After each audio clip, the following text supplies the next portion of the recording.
Hello, Getting Inspired by Pinterest Part 1. Yeah, Pinterest നിന്ന് ഒരു 2-3 ഐഡിയാസൊക്കെ ഇഷ്ടമായി. So I tried. ആദ്യം ഞാൻ ചെയ്ത് നോക്കുമ്പോൾ ഇറ്റ്സ് ഗെറ്റിംഗ് ബെറ്റർ. ഈ ലേഡി ബഗിനെ കുറച്ചും കൂടി ക്ലിയറായിട്ട് ബ്യൂട്ടിഫുള്ളായിട്ട് വരക്കണം എന്ന് വിചാരിച്ചിരുന്നു. പക്ഷേ പെട്ടെന്ന് നോക്കിയപ്പോൾ ഈ ബഡ്സേ കിട്ടിയുള്ളൂ. ആൻഡ് അതൊരു ന്യൂ ഐഡിയ അല്ലേ എന്ന് വിചാരിച്ച് ട്രൈ ചെയ്തു. And it comes pretty clean.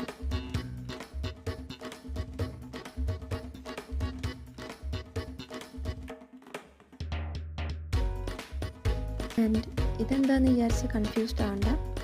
ഒരു ഈസ്റ്ററൊക്കെ ട്രൈ ചെയ്ത് നോക്കിയതാണ്. എനിക്ക് ലേഡി ബഗ് തന്നെ ഇഷ്ടമായിരുന്നു. നെക്സ്റ്റ് കുറച്ചുകൂടി ബെറ്റർ ആയിട്ട് വരക്കാൻ നോക്കാം. എന്തെങ്കിലും സജഷൻസ് ഉണ്ടെങ്കിൽ കമൻറ്റ് ബിലോ. നെക്സ്റ്റ് വീഡിയോയിൽ കാണുന്നത് വരേക്കും ബൈ.